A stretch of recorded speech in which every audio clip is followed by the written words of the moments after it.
It's now a week since we were looking at those torrential downpours that caused all the flash flooding across Chesterfield and Metro Richmond. Well, tonight it's all out west. That's where the rain's occurring, from Charlottesville out towards Stanton and Harrisonburg right now, where there are some flash flood warnings. Nothing going on in Richmond. We still have a flood warning along the Chickahominy, though, that remains in effect. 76 degrees outside, no wind. The dew point's at 73, so it is very, very muggy. And our temperatures overnight will drop to around 70 in town. There'll be a few mid-60s off to the north and west. Gets a little hotter to finish out the weekend tomorrow. The high temperature very close to 90 degrees. If you're going out east towards Virginia Beach tomorrow, be a pretty decent finish to the weekend. Partly sunny skies, the surf kicking up to around 2 feet. Highs will be in the upper 80s at the ocean front, and the rain chance will be low with a good amount of sunshine. Out west, up in the Blue Ridge, little morning fog and then some scattered storms in the afternoon with temperatures in the low 80s. So the trend this week is hotter.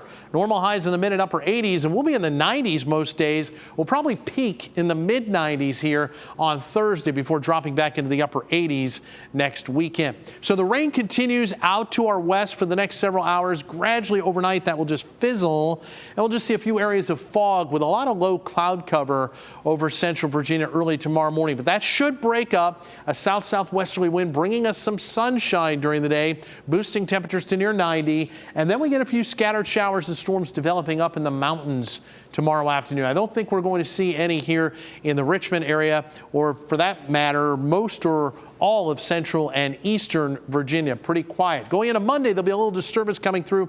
That will probably have a better chance at triggering an isolated shower or storm before things quiet down again on Tuesday. And the bulk of this week is going to be drier, but definitely hotter. There's a lot of action going on in the tropics right now. We have two storms to talk about that both will threaten the Gulf Coast sometime this week.